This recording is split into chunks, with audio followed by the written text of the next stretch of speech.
For those, dare I say, conspiracy tyros, for lack of a better word, for those who are kind of new to this whole world, you might ask yourself, what is all this talk about the CIA?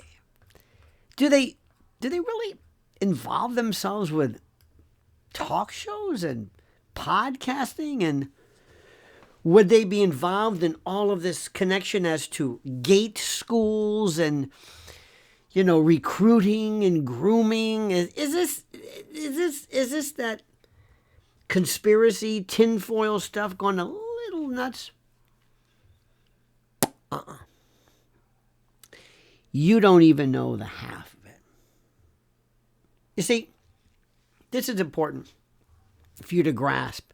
If you want to have a single, coherent history narrative of the role of CIA and Intel, think Intel. Don't think CIA per se. Just think Intel. Intel, there's about 17 separate official organizations in our government, but there's branches. And they work and they merge with organized crime and entertainment and the music business. We'll get into that. But let me start off with a basic premise of something here. A little bit of history. They don't need to kick down your door to influence culture. They only need access to the rooms where the scripts are reviewed, where funding is provided and approved for movies and the like, and where institutional credibility is granted. You want to affect Hollywood, music, college, theater, Broadway, magazines, Mockingbird through news. You want to affect everything. You want to control everything. If you think CIA, and I'll just call it Intel. Oh, we'll do a CIA for short, but you know what I mean. It's other agencies as well. If you think this is some guy listening with his glass against the wall or sending in some spy, it's a part of it, but you don't need to do it. For most people, propaganda still means posters and slogans and Big Brother's watching you and obvious governmental messaging. That's the surface level. That's the obvious. The deeper system works through tone and framing and prestige and repetition and selective access. See, it decides which characters are competent, which are good, which institutions appear heroic, and which ideas are normalized and which become taboo. See, this approach didn't begin recently. It's existed for decades, and it began as a formal strategy during the Cold War. After World War II, the United States faced a global ideological competition with the Soviet Union. I think you've heard about that. And military power alone wasn't enough. See, American policymakers concluded that cultural influence was essential. And this led to the creation of programs specifically designed to shape international opinion through art and publishing and media. And one of the earliest examples was the CIA's involvement in funding cultural organizations. Organizations connected to the Congress for Cultural Freedom, which sponsored magazines and exhibitions and artistic events across Europe.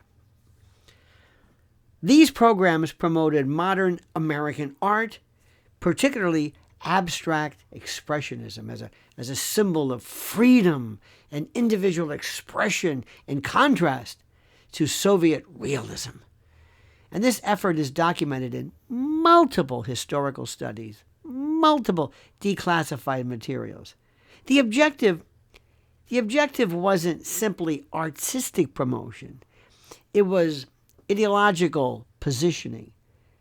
There is mainstream media scholarship on CIA-backed cultural initiatives, including the Congress for Cultural Freedom and cultural propaganda efforts. Francis Stoner Saunders's work, is central and seminal to that history. And the CIA's own Studies in Intelligence review acknowledges the topic as serious public literature. This isn't hidden. From visual art, the strategy expanded outward.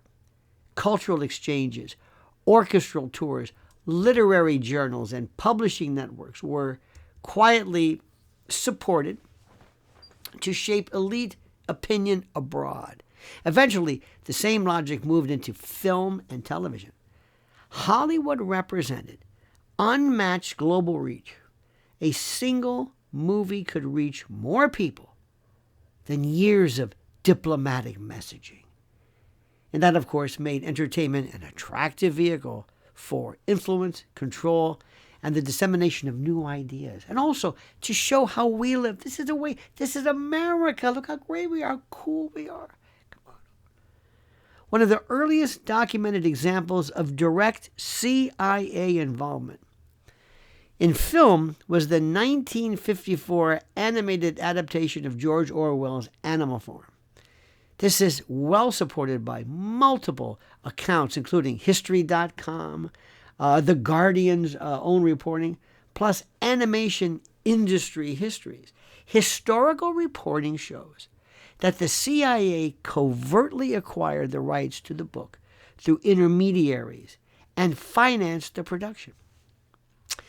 The ending, of course, was altered a little bit to deliver a stronger anti-Soviet message. And this project demonstrated both the power and the limitations of full production control. Funding entire films was expensive and left administrative trails. It also attracted scrutiny. And after this period, the strategy evolved, and it changed, and it shifted. Rather than financing entire productions, intelligence agencies increasingly focused on shaping content indirectly. This meant influencing scripts, offering technical consultation, and quietly advising filmmakers on how intelligence operations should be portrayed. And this approach, this is good, this approach allowed greater deniability while still shaping narrative outcomes. At the same time, the Department of Defense developed its own formal entertainment liaison system. The Pentagon operates an official entertainment media office. And that office reviews requests from film and television production seeking access to military equipment and personnel and military bases and locations and the like. And this turned out to be terrific because this includes also aircraft and naval vessels and bases and active duty support. I mean, this is real. This is documented. I'm not just making this up. And the DoD has formal policy and an entertainment media apparatus that coordinates support and ultimately approves requests for use of DoD resources for entertainment productions. Think about this, how brilliant this is. Access, of course, is discretionary. And productions will submit scripts for review. And if the Department of Defense determines that a particular project benefits public understanding of something or portrays the military in a favorable light, well, cooperation may be granted. If not, however, well, access is denied. And that gets real expensive. See, this system is openly acknowledged in Department of Defense policy, and it isn't secret. It creates a practical incentive structure. It's very simple. Productions that want realism and large-scale military assets often adjust scripts to meet approval standards. Top Gun, Green Berets, we'll talk about that in a moment. See, the CIA operates differently. They're a little bit different. Unlike the Pentagon, it doesn't control fleets of visible hardware that filmmakers need for spectacle. It doesn't have that. But its influence tends to operate through consultation and relationship building and selective access to information. Academic research, including work by scholars, many scholars who have studied CIA Hollywood relations, document that the agency has maintained outreach programs with the entertainment world and industry, particularly beginning in the 1990s. See, these programs were designed to improve public understanding of intelligence work, to encourage accurate portrayals, make it kind of cool, and improve recruitment appeal. One prominent figure associated with this period was Chase Brandon. It sounds like either a porn star or a bank. He was a former CIA officer who served as, get this, an entertainment liaison. Brandon publicly acknowledged advising filmmakers and providing consultation on intelligence-themed projects. His role marked a shift toward kind of formalized engagement with Hollywood rather than purely informal relationships. Tricia Jenkins's book and related academic reviews cover this and describe this liaison activity and outreach. Now, this renewed and invigorated outreach coincided with a period of institutional vulnerability. See, the Cold War had ended. Remember, public justification for large intelligence budgets was weaker. Remember later on the Church Committee and assassins and Castro and JFK. But then came September 11, 9/11, the attacks that changed everything.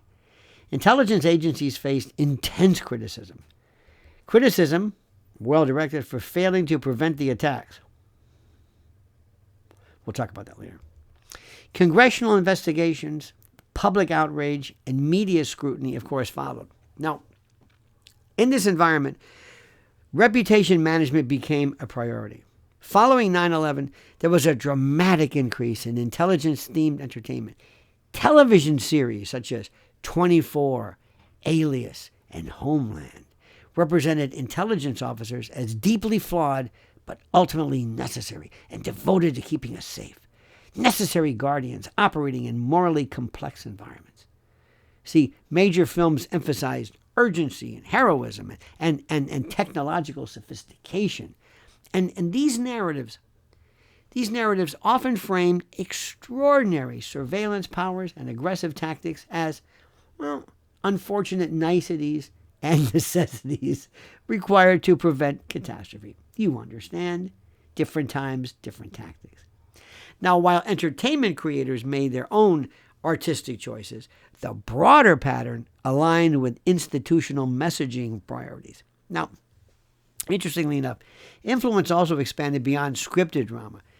In 2011, remember this CIA director, Leon Panetta. By the way, Leon Panetta, his greatest movement was when he was in the Situation Room when they supposedly dispatched bin Laden, and they were sitting there. Remember that? Hillary was smelling her hand. Leon Panetta said, yeah, the helmet cams were gone.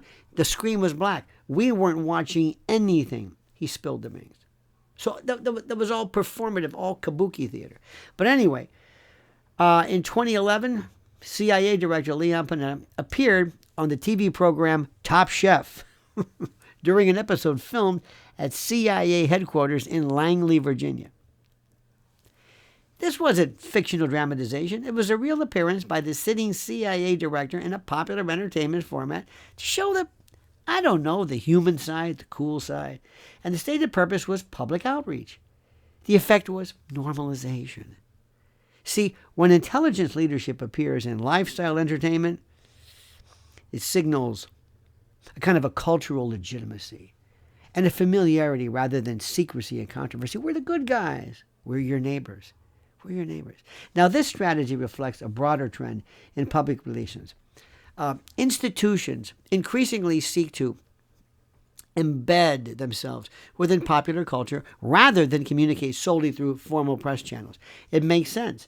Remember what I'm telling you. There were some influencers who were suspected of, well, perhaps maybe lending or leasing or renting or time-sharing their platforms with various agencies. Moby mentioned it, I think, in 2016. Others mentioned it as well. Entertainment carries emotional impact that traditional communication simply can't replicate. And at the same time, the information environment changed dramatically with the rise of digital platforms. Oh, yes. Online encyclopedias and reference sites became central sources of public knowledge that can be changed and altered and removed and ablated and tweaked. There have been documented cases, repeated, showing that government networks, including Intel-related IP ranges, have edited public reference pages in the past. Now, while this doesn't prove institutional control of platforms such as Wikipedia, it does demonstrate active participation by government-connected networks in, of course, shaping publicly visible information.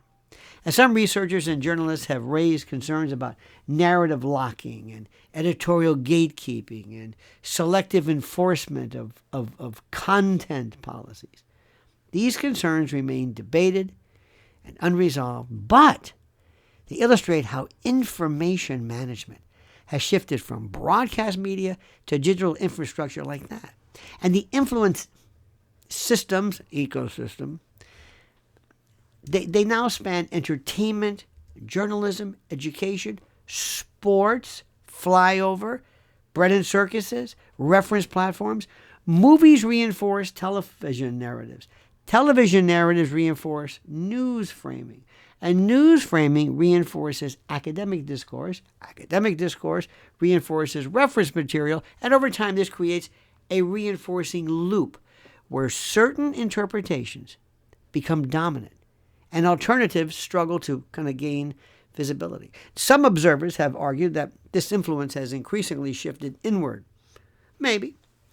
During the Cold War, the primary target was foreign audiences. Today, much, if not all, of the messaging infrastructure is directed at domestic populations, at us.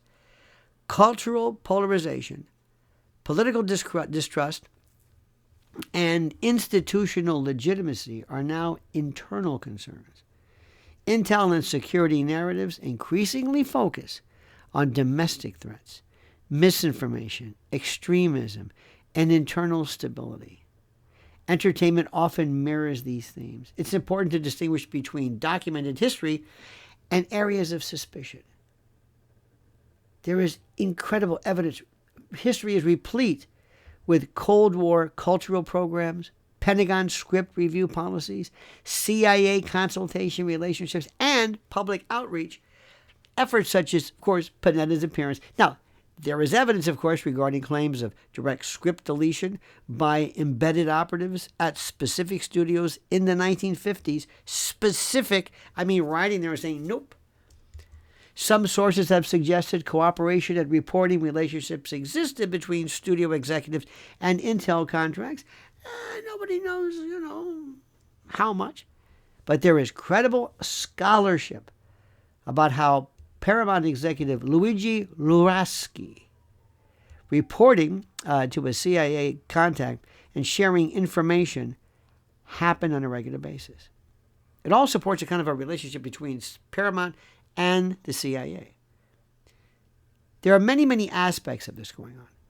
But I want you to understand this, and this is critical.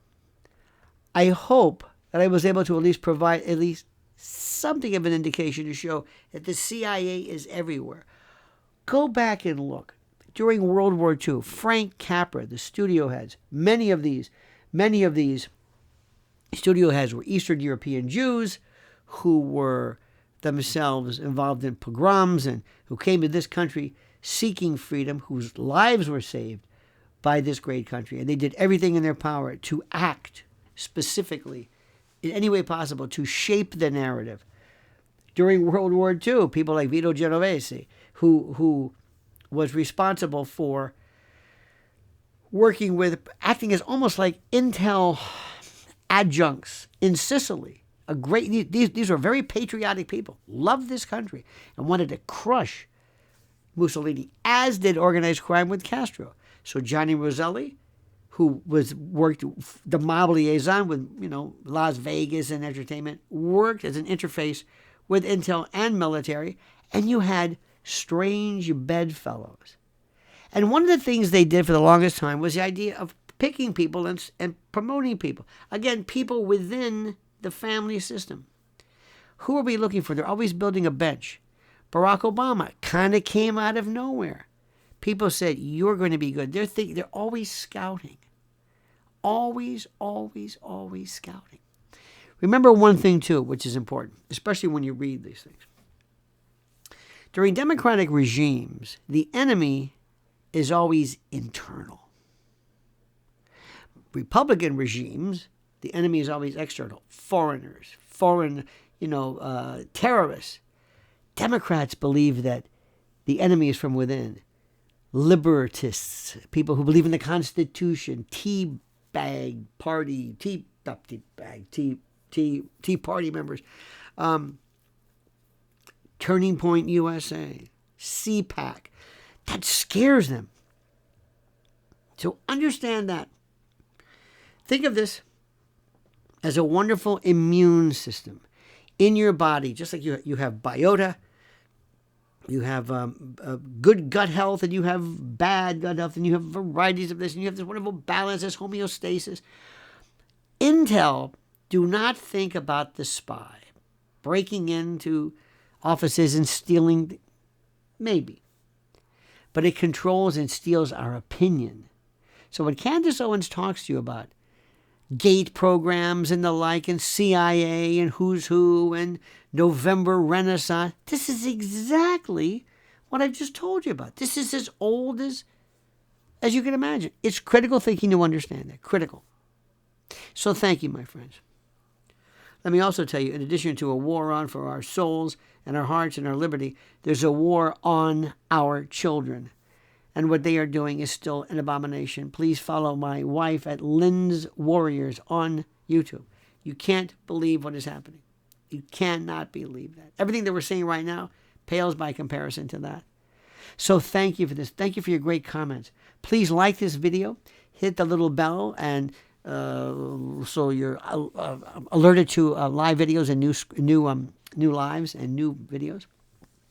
Also, it's critical that you add your input. I put some questions in the back in the comment section, which I think add to a certain spice.